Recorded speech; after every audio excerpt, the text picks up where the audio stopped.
आज का मार्केट कैसा रहेगा? क्या आज के दिन गैप डाउन खुलने के बाद और कितना गिर सकता है? आज का मार्केट कैसा रहेगा?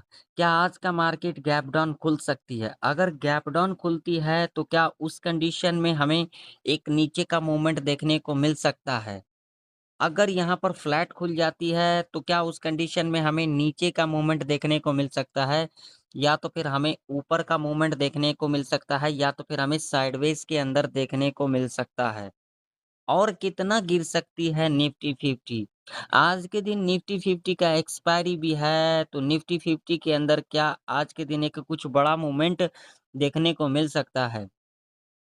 पूरे जानकारी के साथ समझेंगे इस वीडियो के अंदर जो आज के मार्केट के अंदर किस तरीके से मोमेंटम रह सकती है। सबसे पहले अगर हम यहाँ पर बात करेंगे तो हमने यहाँ पर अपने पिछले एनालिसिस के अंदर क्या कुछ डिस्कशन किया था। हमने यहाँ पर डिस्कशन किया था जो एक गैप डाउन खुल सकती है और आप लोग यहाँ पर देख सकते हो कल के दिन गैप डाउन खुली और उसके बाद यहाँ पर देख सकते हो ये लेवल था, ये एक इम्पोर्टेंट लेवल था।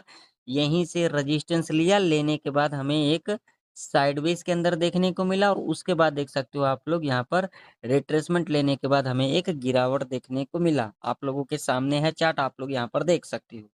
देखिए, आप लोगों में से बहुत सारे लोगों को एक चीज़ तो समझ में आती ही नहीं है। क्या नहीं आती है? तो देखिए ये मार्केट है।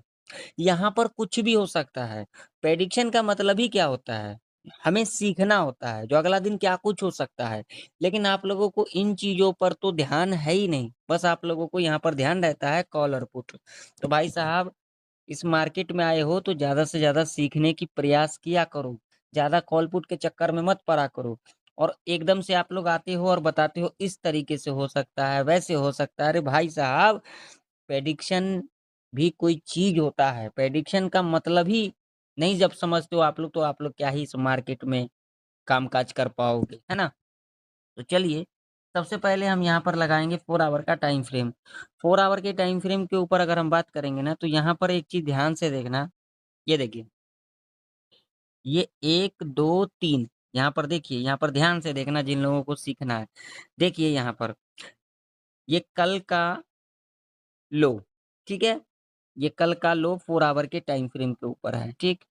और उसके बाद ये भी कल का लो 4 आवर के टाइम फ्रेम के ऊपर, ठीक? अगर मैं यहाँ पर लगा दूँगा ना डेली चार्ट, तो डेली चार्ट के ऊपर भी देख सकते हो यहाँ पर। पिछले 3 दिन का जो लो था, यहाँ पर ब्रेक किया और ये जो लो है, इसके नीचे ही निफ्टी 50 ने क्लोजिंग दिया। तो अब इससे क्या कुछ समझ में आ रहा है? तो यहाँ पर मैं आप लोगों को एक चीज़ दिखाता हूँ, जो कि आप लोगों को समझ में आ जाएगा। यहाँ से लेकर के यहाँ तक देखोगे एक ट्रेंड लाइन है, जो कि मैं आप लोगों को कई दिन से सिखा रहा हूँ, लेकिन आप लोग सीखना चाहते नहीं हो, ठीक है?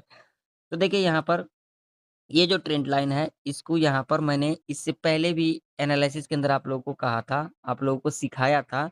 तो यहाँ पर एक हमें डब्लू पैटर्न बनता हुआ नज़र आ रही है और यहाँ पर देख सकते हो इस नेकलाइन को भी यहाँ पर ब्रेकआउट किया, ठीक है? ब्रेकआउट करने के बाद क्या यहाँ से एक हमें करेक्शन देखने को मिला? नहीं मिला। अब हो सकता है इस ट्रेंड लाइन से अगर यहाँ तक निफ्टी आती है और लेने के बाद अगर यहाँ पर ऊपर की तरफ अगर इस लेवल को क्लोजिंग कर देती है 25,450 के ऊपर अगर जाती है, तो हमें एक ऊपर का मूवमेंट देखने को मिल सकता है। अगर इस ट्रेंड लाइन से अगर रिट्रेसमेंट लेकर के नीचे की तरफ अगर निफ्टी क्लोज़ कर जाती है, अब ये लेवल कौन-सा होगा? तो लेवल होगा ये वाला 25,000 का लेवल। तो हमें एक नीचे का मूवमेंट हमें देखने को मिल सकता है, ठीक है? होने के लिए कुछ भी हो सकता है, ये मार्केट है, लेकिन हमें सीखना ज़रूरी होता है। अब चलिए देख लेते हैं लेवल कौन-कौन से इम्पोर्टेंट निकल के आ रहे हैं हमारे लिए। तो सबसे पहले यहाँ पर अगर हम देखेंगे तो एक चीज़ आप लोगों को सीखना है और समझना है। क्या समझना है? तो इसे ध्यान से समझिए। चलिए 5 मिनट के टाइम फ्रेम के ऊपर चलते हैं। तो 5 मिनट का टाइम फ्रेम मैंने यहाँ पर लगा दिया है और 5 मिनट के टाइम फ्रेम के ऊपर अगर हम रेजिस्टेंस की बात करेंगे तो जो रेजिस्टेंस निकल के आ रही है यहाँ पर 25,268 का और जो सपोर्ट निकल के आ रही है वो निकल के आ रही है ये वाला लेवल, जो कि लेवल निकल के आ रही है 25,109 का। तो देखिए, मेरा मानना है कि आज के दिन गैप डाउन खुल सकती है। तो देखिए, अगर इस लेवल के नीचे निफ्टी गैप डाउन खुल जाती है आज के दिन, तो हमें यहाँ पर वेट करना है। गैप डाउन खोलने के बाद रिट्रेसमेंट करनी आती है, रिट्रेसमेंट करने के बाद अगर लो के नीचे इस तरीके से क्लोजिंग कर जाती है, तो हम यहाँ पर नीचे साइड की तरफ जा सकते हैं अपने हिसाब से। देखिए, मैं आप लोगों को सिखाता हूँ, तो आप लोग सीखने पर ध्यान दिया करो, आप लोग ज़्यादा कॉल पुट के चक्कर में मत पड़ा करो, ठीक है ना? सीखने पर ध्यान दिया करो। दूसरा कंडीशन यहाँ पर क्या हो सकती है, गैप डाउन खुलने के बाद अगर पहला 30 मिनट का कैंडल अगर यहाँ पर रेड कैंडल बन जाती है, हम इसके लो को मार करके चलेंगे, उसके बाद लो को ब्रेक करती है, ब्रेक करने के बाद रिट्रेसमेंट लेकर के नीचे की तरफ अगर क्लोजिंग कर जाती है, तो हम यहाँ पर नीचे साइड की तरफ जा सकते हैं अपने हिसाब से, ठीक है? अब मान लीजिए कि अगर यहाँ कहीं खुल जाती है, फ्लैट खुल जाती है, तो क्या करके चलेंगे? तो देखिए, अगर फ्लैट खुलने के बाद अगर यहाँ पर पहला 30 मिनट का कैंडल रेड बनेगी, तो हम इसके लो को मार्क करके चलेंगे, ठीक है? लो को ब्रेक करेगी, यहाँ से रिट्रेसमेंट लेगी, नीचे की तरफ अगर क्लोजिंग कर जाती है, तो हम यहाँ पर नीचे साइड की तरफ जा सकते हैं। अगर यहाँ पर पहला 30 मिनट का कैंडल ग्रीन कैंडल बन जाती है, तो हम क्या करके चलेंगे? तो हम इसके हाई को मार्क करके चलेंगे, उसके बाद हाई को ब्रेकआउट करेगी, रिट्रेसमेंट लेगी, अगर ऊपर की तरफ क्लोजिंग कर जाती है, तो हम यहाँ पर ऊपर साइड की तरफ जा सकते हैं अपने हिसाब से, ठीक है? अब मान लीजिए कि अगर गैप अप खुल जाती है, तो क्या कुछ हो सकता है? तो अगर गैप अप खुल जाएगी, तो पहला कंडीशन यहाँ पर क्या कुछ हो सकता है? गैप अप खुलने के बाद यहाँ से डिप लेती है, डिप लेने के बाद अगर ऊपर की तरफ क्लोजिंग कर जाती है, तो हम यहाँ पर ऊपर साइड की तरफ जा सकते हैं, क्योंकि इसके पीछे लॉजिक है, आप लोग देख सकते हो। निफ्टी इसी लेवल के ऊपर गैप अप खुली और उसके बाद हमें ऊपर का मूवमेंट देखने को मिला। उसके बाद देख सकते हो, यहाँ पर इस लेवल को ब्रेकआउट किया, रिट्रेसमेंट लिया, लेकिन इस लेवल के ऊपर सस्टेन नहीं कर पाई। फिर यहाँ पर लेवल को ब्रेकडाउन किया, ब्रेकडाउन करने के बाद देख सकते हो, यहाँ से रिट्रेसमेंट लिया और हमें गिरावट देखने को मिला। तो देखिए, अगर इस लेवल के ऊपर गैप अप खुल जाती है, तो गैप अप खुलने के बाद यहाँ से अगर डिप ले लेती है, डिप लेने के बाद अगर ऊपर की तरफ क्लोजिंग कर जाती है, तो हम यहाँ पर ऊपर साइड की तरफ जा सकते हैं।